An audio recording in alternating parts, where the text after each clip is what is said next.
Pitt made history in 1976. The Panthers won the national championship of college football. Their coach, Johnny Majors, was coach of the year, and Tony Dorsett won the Heisman, the triple crown of college football, an all-time first. Defensive tackle Randy Holloway was named to the All-America squad, and after graduation, he continued his football career with the Minnesota Vikings. In '76, he was double and sometimes triple teamed, and because of that, his coach Jackie Sherrill devised the peekaboo defense to mask Holloway's presence on the field. He played every position on the defensive line and was often left unblocked in the confusion, a fatal mistake by the offense. Quarterback sacks were his specialty. He had 32 in his career. In Pitt's opening game against Notre Dame, Dorsett had another great day against the Irish at South Bend. He led the Panthers to a 31-10 victory, and in the locker room following the game, I talked to him. How good is Pittsburgh, in your opinion? Well, I couldn't tell you how good we are, but I can tell you this: we have unlimited talent, and we can go as far as we want to go. You know, I think we have the team here. We have the talent, the potential, the credentials. We have all the tools that's qualified to have a top contender, a national power and whatnot. And, you know, it's going to take a job on us. It's going to the guys staying in the right mental frame of mind, keeping the right attitude. You know, we beat Notre Dame, but, you know, we can live on this for tonight and maybe tomorrow. And next week we got to start getting ready for the Yellow Jackets.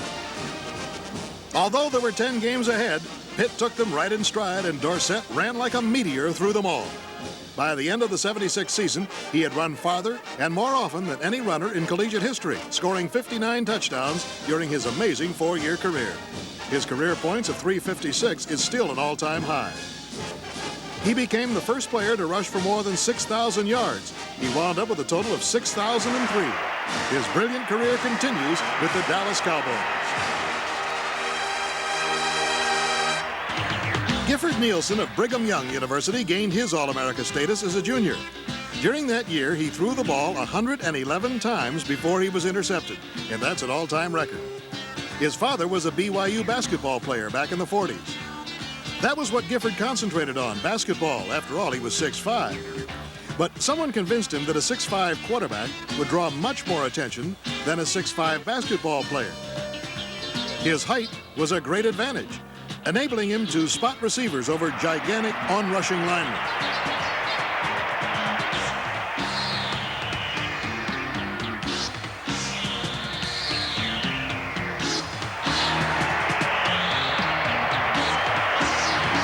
Although his senior year was cut short after 4 games because of knee surgery, Gifford Nielsen recovered sufficiently to continue in professional ball. Going into the '80s, he was the backup quarterback of the Houston Oilers. '76 was a noteworthy year for linebacker Jerry Robinson of UCLA. It was the first of 3 years in which he was to be named an All-America player. He wasn't particularly big, 6'3", 208 pounds. In fact, he spent his freshman year as a split end. But once the Bruins switched him to linebacker, he knew right then that's where he wanted to be, where all the action was, on every defensive play.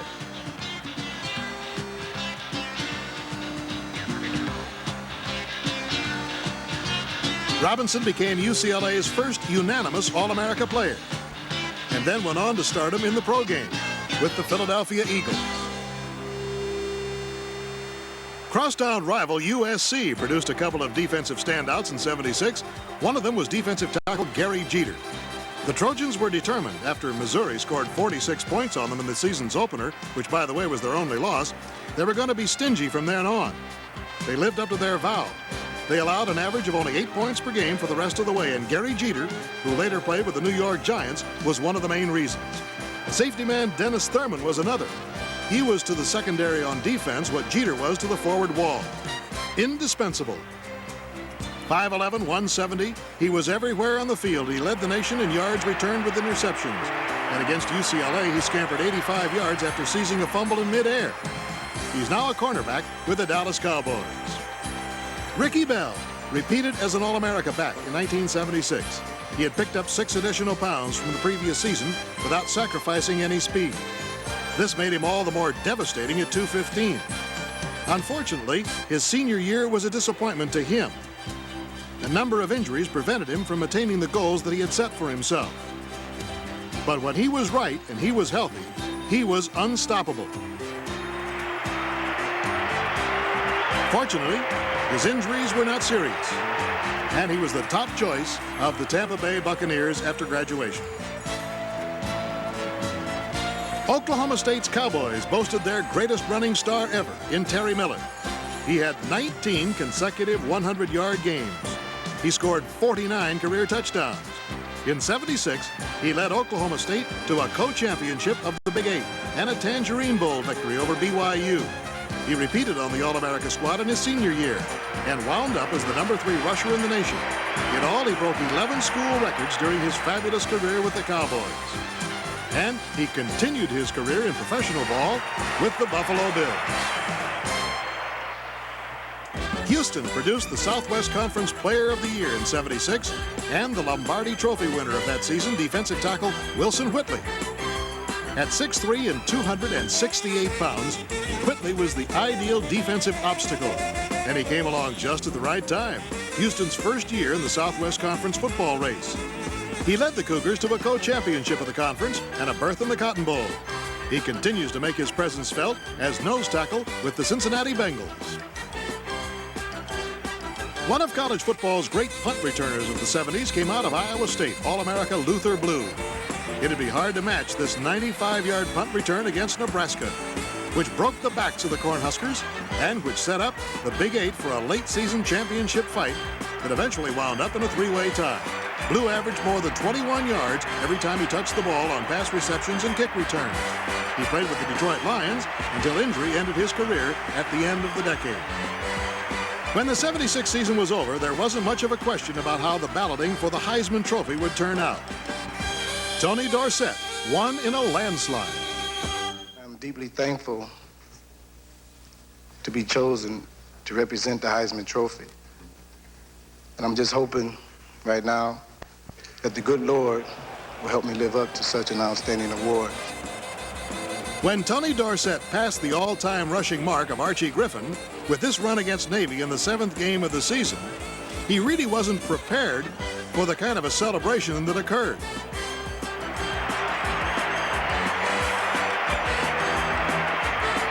He was mobbed by his teammates, and the cheering roared in his ears. But things did get a little out of hand. Somewhere, smothered under that mountain of humanity, was the man who, going into the '80s, was still college football's all-time leading rusher.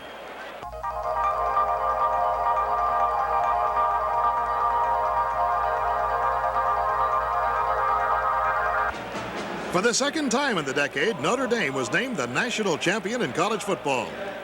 Following in the footsteps of Dave Casper, tight end Ken McAfee was the personification of what a tight end should be, a solid blocker and a sure receiver. His father didn't want to let Ken Jr. get too wrapped up with just football. In fact, he forbade him to play the game until he got to junior high school. Instead, the younger McAfee took piano and dancing lessons. Can you believe that? Well, it could be that the end result of that was very quick hands and feet. I've always wanted to play football. Of course, I grew up around the game, and it's always been a tremendous experience for me. And my father, of course, played at the University of Alabama, but once I visited Notre Dame, I felt that it had everything I wanted here. It was a small college atmosphere, yet very highly accredited academically, and it was very, of course, football, I think, speaks for itself. And it's just the total situation that I felt was the right place for me to come. McAfee and Joe Montana made a great combination for the Irish. In the '77 game against USC, they really clicked. McAfee caught 8 passes for 97 yards and 2 touchdowns. Defensively, it's doubtful if Notre Dame ever had a better player than Ross Browning. He won the Outland Trophy in '77 as well as the Lombardi Trophy, the highest awards made to collegiate linemen. He grew from a 175-pound high school player in Warren, Ohio, to a 6'3", 248-pound giant at Notre Dame. It's a pleasure just to watch him at work.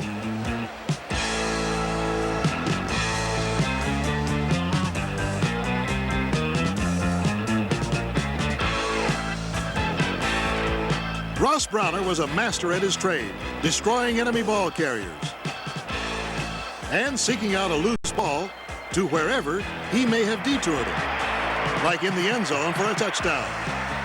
The Cincinnati Bengals continue to utilize his tremendous talents in the '80s. Somehow, Stanford University seems to come up with the most outstanding passers year after year in college ball.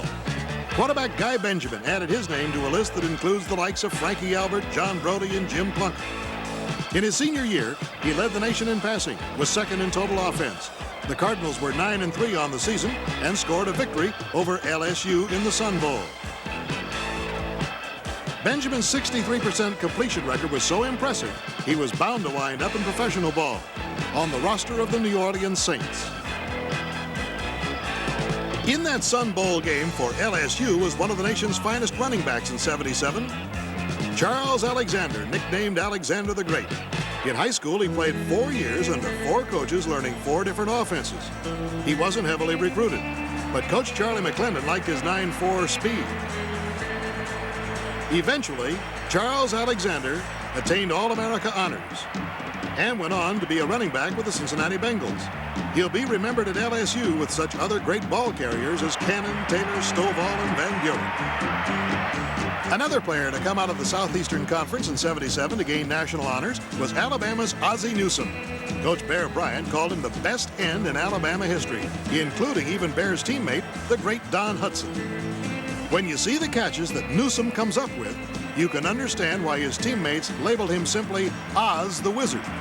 The most effective receiver in SEC history, averaging 20 yards a catch.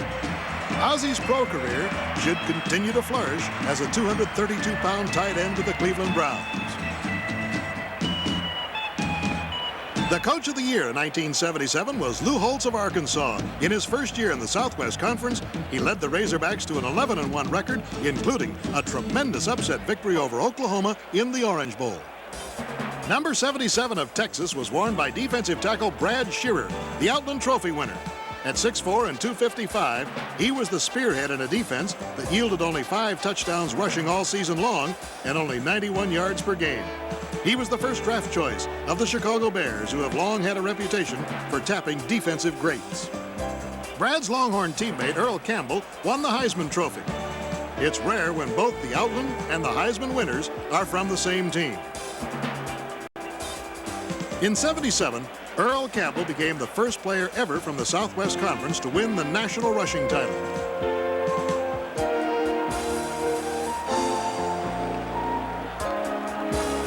He was another example of a player attaining greatness only after overcoming adversity. His father died when Earl was only 9. His mother had to raise 11 children. His home was later destroyed by a fire. There's a plaque on the wall of his bedroom at school. It read, "Keep me going, Lord." He lived by that motivation. And it was further revealed in the films of his games, where coaches' reports indicated that 2/3 of his yardage came after being hit the first time. Campbell became the only player in Texas's illustrious football history to win the Heisman Trophy. And judging by his performance during the early years with the Houston Oilers, he was the right choice. In fact, in his rookie year, Earl Campbell was Rookie of the Year in the NFL. He remains a legend at Texas.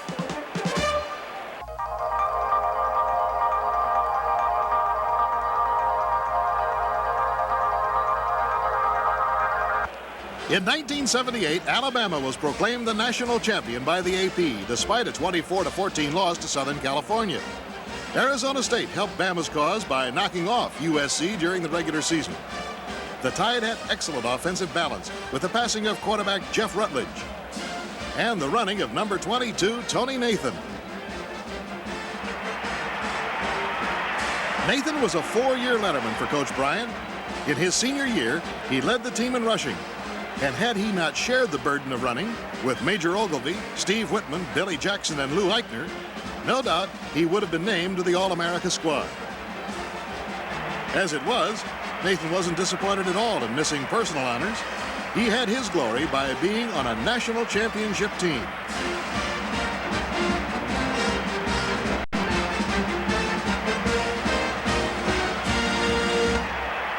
In '78, the Penn State defense was anchored by number 54, Bruce Clark, a 246-pound giant who delighted in tossing quarterbacks around or simply obliterating them.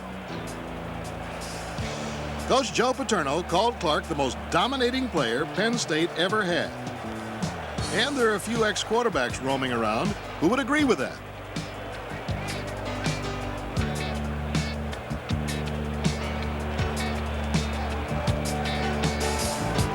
The quarterback on that 78 Penn State squad was Chuck Fusina, who began the new decade with the Tampa Bay Buccaneers.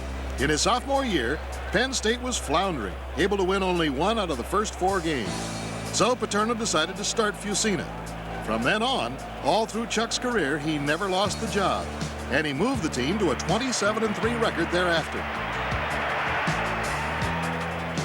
If you'll remember, Penn State was right in the running for the championship honors in '78 too, losing only to Alabama in the Sugar Bowl, compiling an 11-1 record. Fusina had that one great asset of a passing quarterback. He could deliver the ball with zip. Once he spotted his receiver, his leads were perfect, and the end result was 6 more points for the Nittany Lions. For his own coaching efforts, Joe Paterno was named Coach of the Year by both his fellow coaches and the football writers. The former Brown University quarterback was an assistant at Penn State under Rip Engel. He became the head coach in '66. His teams won 81% of their games and were ranked in the nation's top 10 for 8 of the 10 years of the '70s. Football coaches are somewhat reluctant to entrust a young player with a lot of defensive responsibility. That was not the case in Ken Easley. UCLA's All-America defensive back was trusted right from the day he began as a freshman.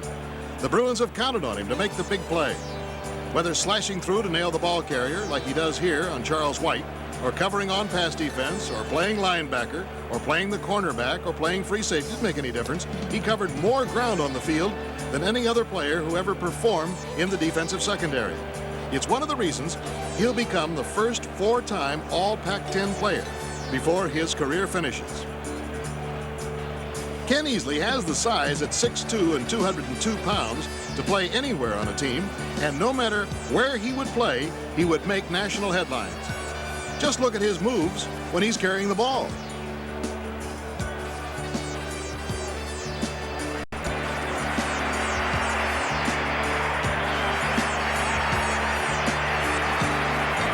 His lightning-like reactions have enabled him to come up with the football so many times during his career. And so as we head into the 80s, just mark down the name of Ken Easley. He could become one of professional football's best in the next decade.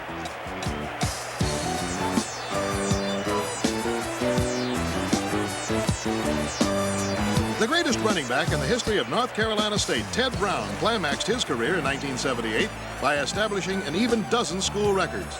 His number 23 jersey has been retired forever. His 4,600 yards rushing established an Atlantic Coast Conference record. His team went 9-3 in his senior year, including a victory over Pitt in the Tangerine Bowl.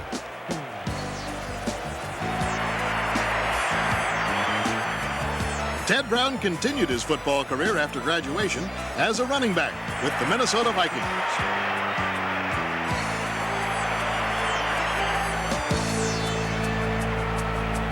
SMU's wide receiver, Emmanuel Talbert, was hardly impressive physically. He was 5'10", 180 pounds. And yet, during his career, he caught 171 passes for 2,784 yards and 25 touchdowns. Those are conference records in the Southwest Conference, and they could stand for quite some time. Talbert defied the odds on becoming an All-America selection on a losing team. Just doesn't happen very often. But in '71, the Ponies were 4-6-1, and Talbert still was recognized for his great achievements. There was another player in 1978 who defied the odds of being a starting quarterback for every game for 4 straight years. Rick Leach of the University of Michigan.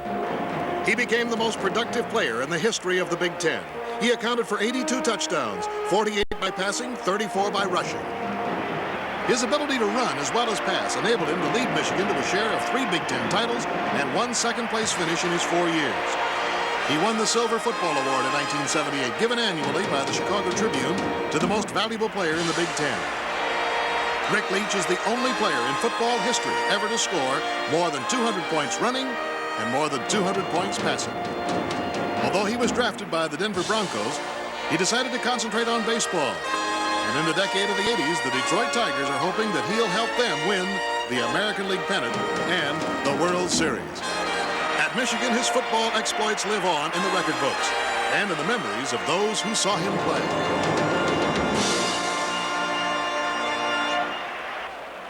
If the Tigers are hoping for Leach to lead them to the top in baseball, the Detroit Lions are certainly counting on their great Oklahoma All-America player and Heisman Trophy winner of 1978, Billy Sims, to lead them to greatness in the National Football League.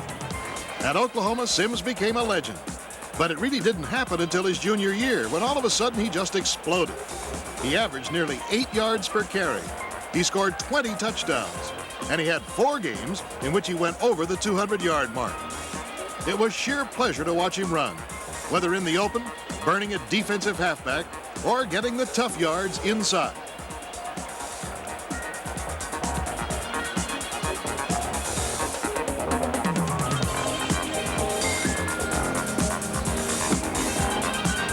Billy was raised by his grandmother in Hooks, Texas. And when she passed away during his freshman season at Oklahoma, he nearly dropped out of school. He was so depressed. But he gathered up his courage, and he dedicated himself to becoming the best athlete he could possibly become, knowing that his grandmother would be proud of all of his success. Would she ever?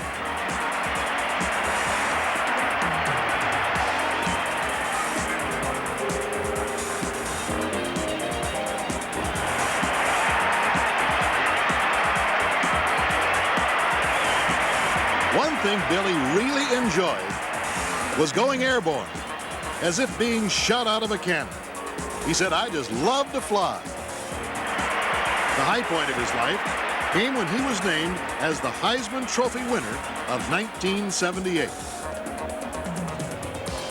When it was announced, he took the news gracefully and with a certain amount of surprise. My heart stopped beating, I know that. It seemed like it. It just, I don't know. I know Hooks won't be the same. That's where I'm from. So, One last look at the graceful yet powerful style that Billy Sims displayed. And that dive into the end zone. After which, a hug from his teammate and All-America guard Greg Roberts, who had cleared so many holes for him on the road to glory at Oklahoma.